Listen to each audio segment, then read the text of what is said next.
Hello, everyone. Well, we are back and we are talking today about adrenal fatigue. I did not even know what that is, and that's what we're going to find out today from Kylie. Kylie is a clinical nutritionist focusing on perimenopausal women. We love perimenopausal women. We know that. So thank you so much, Kylie, for joining me today. Oh, my pleasure. Thank you so much for having me. Let's just start with what is adrenal fatigue? Why does it happen with women who are going through perimenopause? Yeah. And I think it is one of those things that a lot of us actually don't know what that is until we've got it. Because, and how it sort of works is when we're going through perimenopause, we get these big sort of fluctuations in our hormones, and we do become more susceptible to the effects of stress. And I think there's a few things going on. We've got the fluctuating hormones in the background, but it's also a busy time of life for a lot of women. So we've got teenage or young adult children who are still quite demanding. Our parents are getting older, so their needs are changing. And, we've still got careers, partners, life going on. So we're juggling a lot of balls in the air. And I think as women, we're very capable. So we push through and we do what we need to do. We're exhausted, but we push and we push and we push and we get all the things done because let's face it, no one else is going to do it. So we push through and we keep going and we keep going. And then, we hit a wall. So, and I see this, I've personally experienced adrenal fatigue. And, work with a lot of women, going through adrenal fatigue. And it's a big part of the work I do. And I think, the problem that a lot of women come up against is, all of a sudden they're feeling exhausted. They're tired, like a bone aching tired. They can't sleep properly during the night. They're craving the sugar, the carbs, just to kind of like get that energy going up. Because it's not sort of like a medically diagnosed issue, they might go to their doctor, they might have all their blood work done and everything's normal, there's nothing wrong, it's all in your head, it's at that time of life, you'll be fine, so a lot of women are sort of like stuck. They know it's not, that something's not right, but because there's not sort of like a medical diagnosis for this, they're just stuck and they don't know what to do. So, so we sort of tend to then go down, oh, well, I'm putting on weight. And normally, women start to notice like belly fat for the first time. So we do all the things. We start eating less. So we start restricting our calories because we want to get rid of that belly fat. We start, pushing ourselves with more exercise, even though we're exhausted. And, so all of the things that we sort of try and do to counter that are actually making it worse as well. So it's, it's a big can of worms.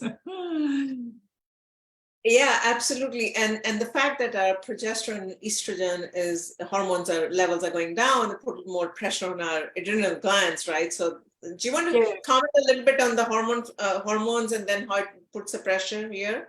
Yeah, absolutely.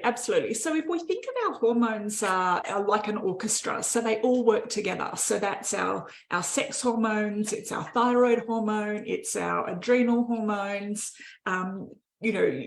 sleep, appetite, they all work together. So if something's out, they all tend to be out. So we're in the background, we've got fluctuating and declining estrogen and progesterone, and then our adrenals produce our stress hormones. So these are two tiny, the size of walnuts, and they sort of sit above our kidneys there. And what our whole, that adrenal function is meant to do is it's designed to keep us safe. So if we are, driving in the car and someone pulls out in front of us, it's that adrenaline that surges through our body, makes us slam on the brakes so we don't crash, have a car crash. So that's sort of how our adrenals, are designed to work. But what happens in today's busy life is our adrenals are on the go and we're having that car crash 1,000 times a day, whether we realize it or not. And it can be, oh my God, we're out of coffee, in the morning. And then I can't find my car keys. I'm late to work and there's traffic and there's, so we're constantly on the go.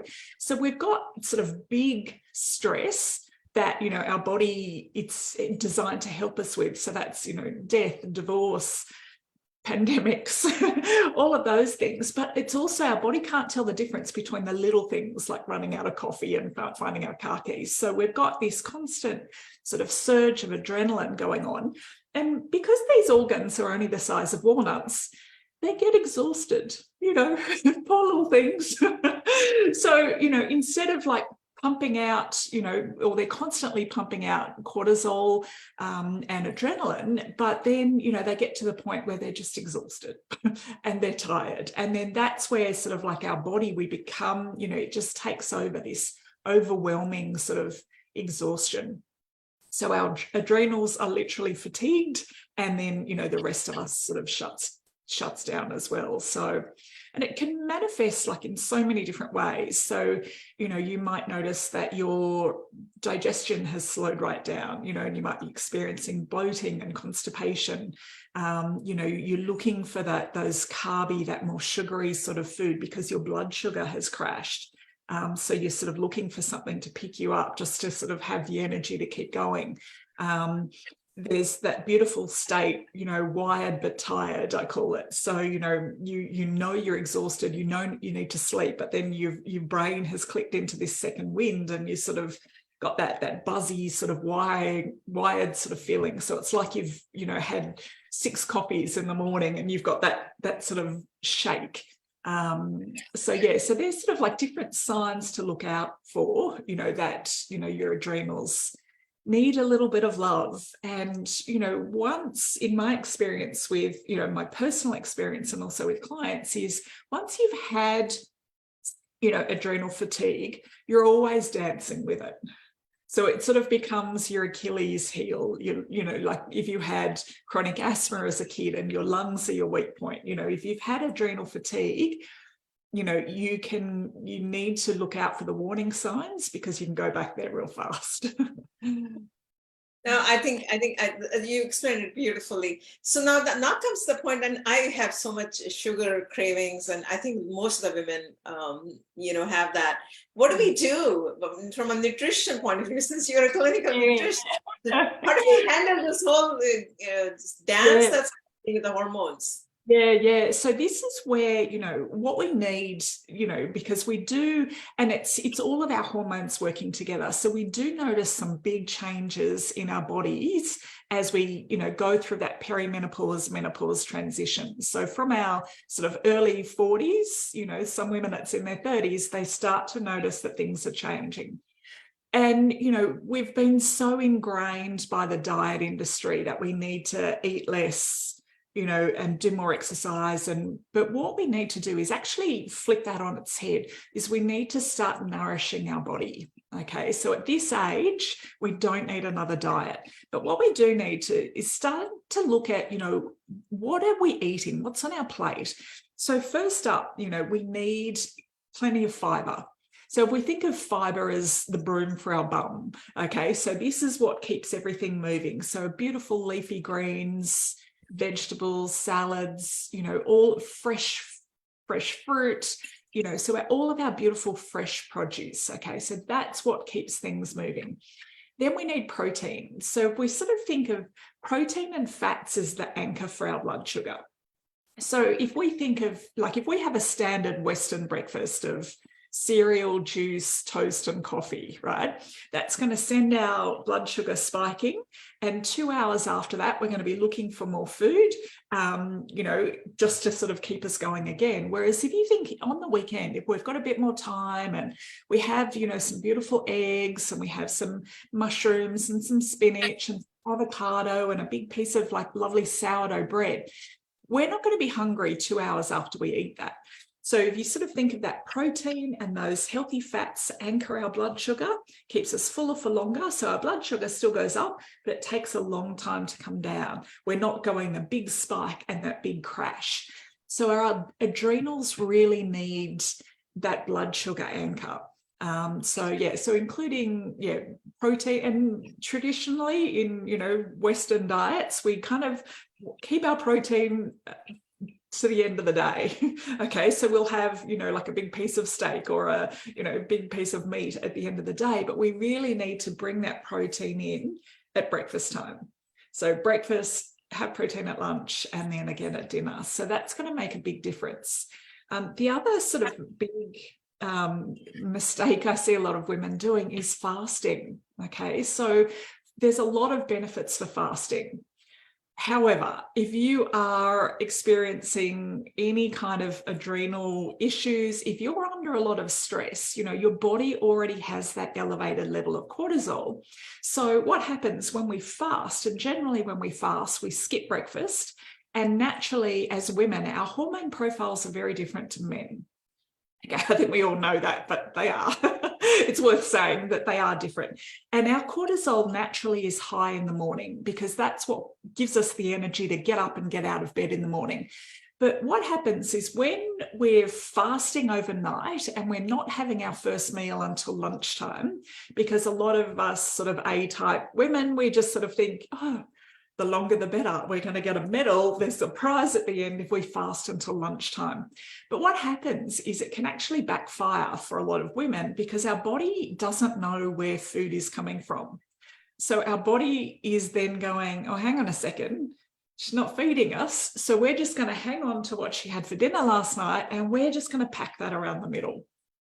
All right. So that's where, we need to be eating, 30, I always tell my clients, and they're all shocked when I say this, but 30 to 60 minutes of getting up in the morning, we need to have some breakfast. And that breakfast has to have that protein and has to have that healthy fat.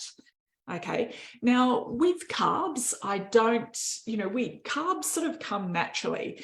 And if we sort of think of carbohydrates, and 100%, again, at this age and stage of life, our body needs those carbohydrates. But it's the quality of our carbohydrates that we've got to look for. So we want carbohydrates ideally that come from a plant.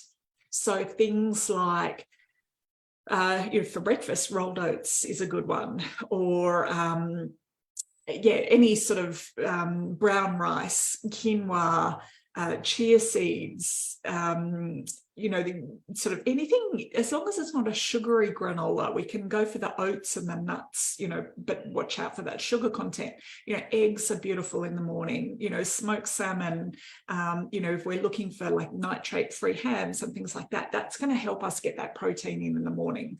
Then, if we think of the carbs we want to stay away from are our packet carbs. So things that are like our baked goods, our cakes, our cookies, our biscuits, those sort of carbs, they're the carbs that we want to stay away from. But, those naturally forming like plants that have carbs, they're the carbs that our body knows what to do with, gives us plenty of fiber, gives us vitamins, minerals, antioxidants, all of those things that our body needs.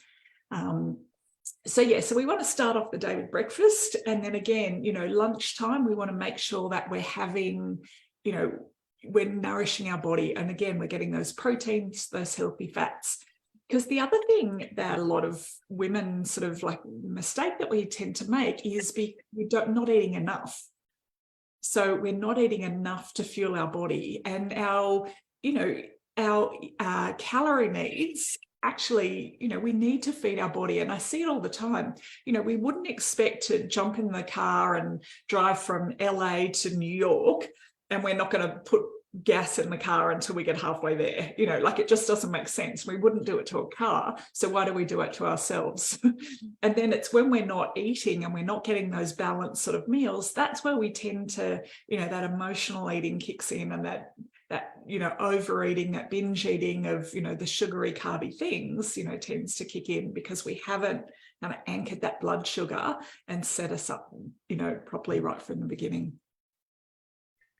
Wow, this is great. You gave a very detailed, sort of like a blueprint, on what women should do on a whole, like why protein should shift from our lunch and dinner all the way to the breakfast, which we never used to do that, cereal, stuff like that. That's normally not even in Western diet. Even if you go rest of the world now, people start following the Western diets, which they were doing earlier, eating protein, but they stopped doing the protein part, right? Yeah, exactly.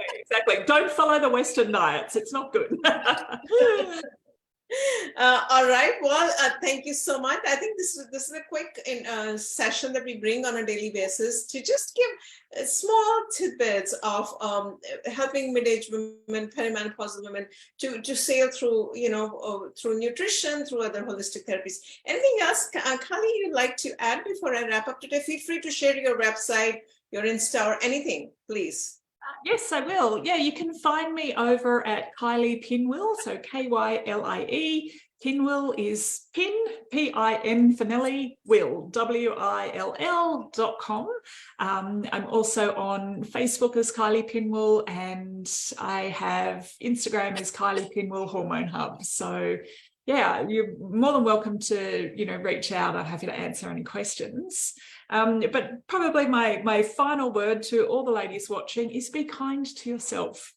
I think we put so much pressure on ourselves, and, just to sort of give ourselves a bit of love, cut ourselves a bit of slack. It doesn't have to be perfect. We are busy, very busy, capable women at a busy time of life. So just to sort of, congratulate yourself for all the amazing things you do and give yourself a bit of slack. I agree. We women are always hard on ourselves. I mean, just keep and taking care of everyone else in the family except for ourselves. This is a time that we have to discover who we are and put some me time, right? You've done enough for everyone else. So start doing absolutely. Start doing something for yourself and really taking care of yourself. Well, with that, thank you so much, Kylie. Thank you, everyone else. Yeah, absolute pleasure, Amrita. Thank you for having me. Thanks for watching, everyone. Thank you. Thank you.